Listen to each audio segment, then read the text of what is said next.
অবশেষে বান্ধবীর বিয়েটা হয়ে গেল। বান্ধবীর বিয়েতে আমরা বন্ধুরা ভরপুর খাইলাম। বিয়েতে বান্ধবী এমন ভাবে সাজুগুজু করছে, বান্ধবীকে প্রথম চিনতেই পারি না। বান্ধবীকে বিয়ে পড়াবে, তাই সবাই বইসা রইলাম। হোয়াটসঅ্যাপ, আসসালামু আলাইকুম, ইটস মে রফন Shubho, welcome to my new another blog. সকাল সকাল আশিককে ডাকতে ডাকতে ঘুম থেকে উঠাইলাম, আর ওঠানোর পর চিটাগং চলে গেলাম। আর সেখান থেকে আমরা একটা ওয়াচের দোকানে চলে যাই, আর সেখান থেকে আমরা একটা কাপল ঘড়ি পছন্দ করে নিই। আর সেখান থেকে ঘড়ি পছন্দ করে আমরা কিন্তু ডাইরেক্টলি চলে যাই হচ্ছে আমাদের মদনপুর ক্লাবের সামনে। আর সেখানে গিয়ে দেখি আমাদের বন্ধু বান্ধব সেখানে আমের ভর্তা বানাইতেছে।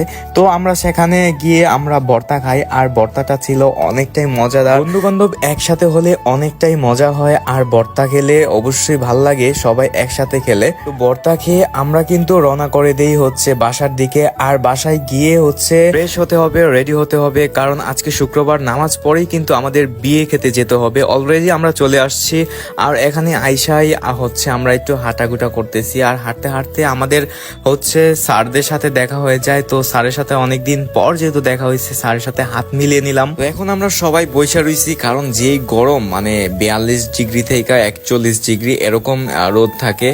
আর এখন হচ্ছে আমরা স্টেজের ভিতরে চলে যাই। এখানে হচ্ছে মূলত আমার বান্ধবীর বিয়ে পড়াবে, আর অলরেডি আমরা খেতে চলে আসছি। আর খাবো তো দূরের কথা, এই গরমের মধ্যে গাম ফেলতে ফেলতে জীবনটা তেজপাতা হয়ে গেছে। আর দেখেন আপনাদের টিকটকার আশিক কিভাবে খাইতেছে, কিভাবে গিলতেছে। আর এবার হচ্ছে আমাদের গিফটটা দিয়ে দিব, আর গিফটটা দিয়ে হচ্ছে আমাদের আরেকটা স্যারের সাথে দেখা হয়ে যায়। আর স্যারের সাথে দেখা করে আমরা আবার স্টেজের সামনে চলে আসি।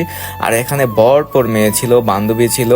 আর এখানে কিন্তু মূলত হচ্ছে বান্ধবীর বিয়ে পড়াবে। অলরেডি বান্ধবীর বাসায় চলে যাই, কারণ বান্ধবীর জামাই আসে নাই, যার কারণে ভিডিও নিতে পারি নাই। তাই বান্ধবীর স্টেজে চলে আসি, বাসার স্টেজে। আর সেখান থেকে আমরা বাসায় চলে যাই, যেহেতু অনেক রোদ ছিল। সো গাইস, আজকের ভিডিওটা এই পর্যন্তই। সো ভালো থাকবেন, সুস্থ থাকবেন, আসসালামু আলাইকুম, নিজের খেয়াল রাখবেন।